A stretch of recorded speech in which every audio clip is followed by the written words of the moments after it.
Hello guys! Hello Sagittarius! Welcome dito sa aking channel, Kapalaran 888. Welcome! Alamin natin kung anong messages, vibration, gabay energy para sa lahat. Tayo general reading, weekly tarot reading para sa lahat ng Sagittarius. Alamin natin guys, ano ba ang messages na gustong iparating sa'yo ng ating mga baraha. Okay, Sagittarius, first card natin is a blessing on your boundaries, 33. Wow! Nasa tamang direksyon ka, Sagittarius. Blessing to lift sadness and, ang galing na ito ah.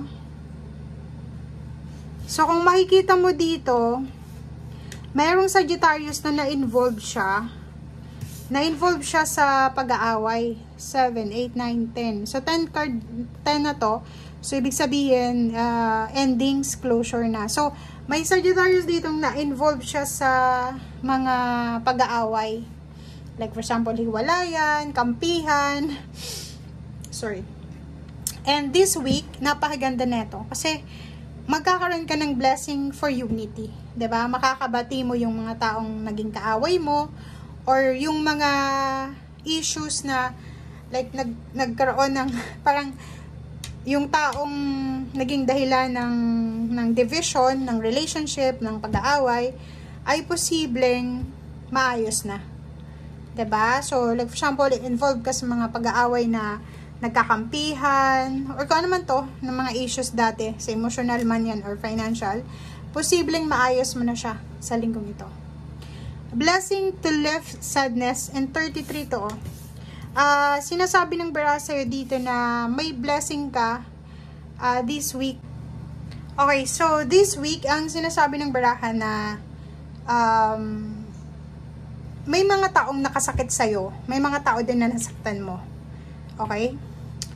And may hindi ka may iwasan na masaktan. And may hindi ka din may iwasan na ikaw yung masaktan. Okay? So, nasaktan ka, nakasakit ka. But this week na to, sinasabi na may pagkakataon ka, nasa tamang direksyon ka para makipagbate doon sa mga taong nakasakit sa'yo or nanakit sa'yo or sinaktan mo. And pwede ka naman sa kanilang makipag-usap, pwede ka sa kanilang makipagbate. But, or para maalis lang yung guilt feeling mo. Parang ganun. Kasi nagigilty ka eh. Parang, like, doon sa may mga kasalanan, syempre magigilty kayo. Pero kung wala ka namang kasalanan, hindi ka makakaramdam ng guilt. Pero, importante pa rin yung paghingi ng tawad or yung pagpapatawad para mawala na yung sadness mo. Okay?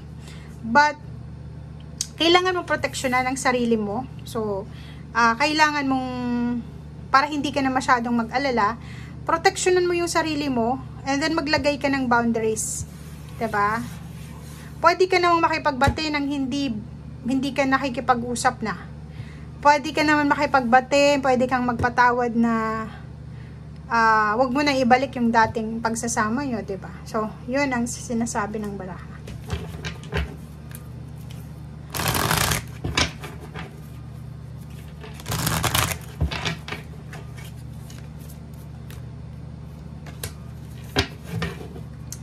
Fulfillment of wishes.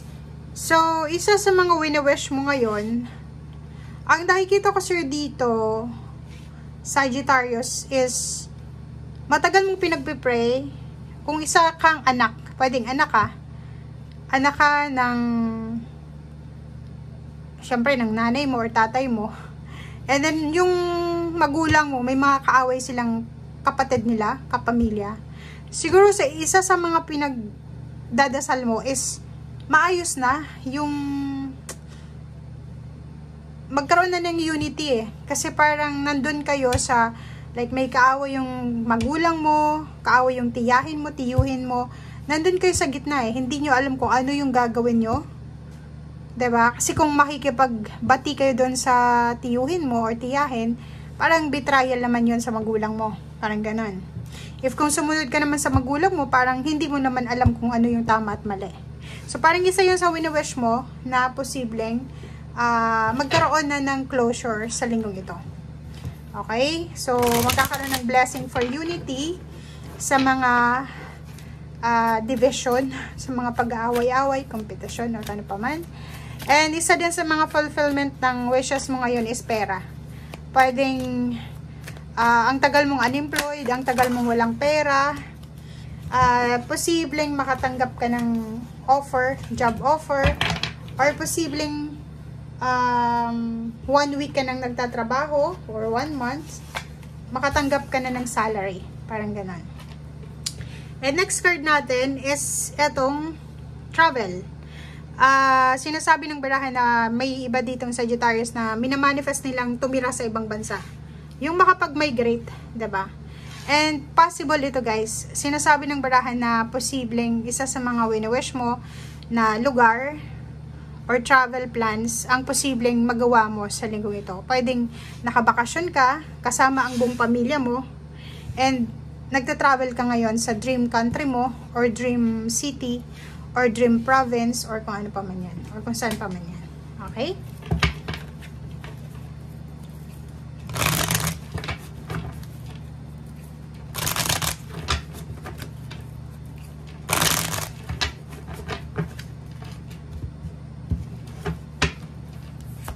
Okay. Focus. Wow. Double confirmation yung 9 fulfillment of wishes. So, kung makikita mo dito, Sagittarius, sinasabi ng barahan na double confirmation siya. So, 2 wishes, financial wishes, ang posibleng matupad sa linggong ito. Okay? So, ano ba to? Ikaw lang yung nakakalampak. I-comment sa comment section naman dyan. Okay? Yun yung focus mo eh.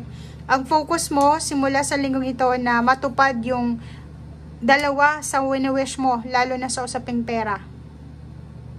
Eto lamsam eh, malaking halagang pera. It's either travel, it's either work, kailangan mong pumunta ng ibang bansa or ibang lugar, and mataas yung sweldo mo doon.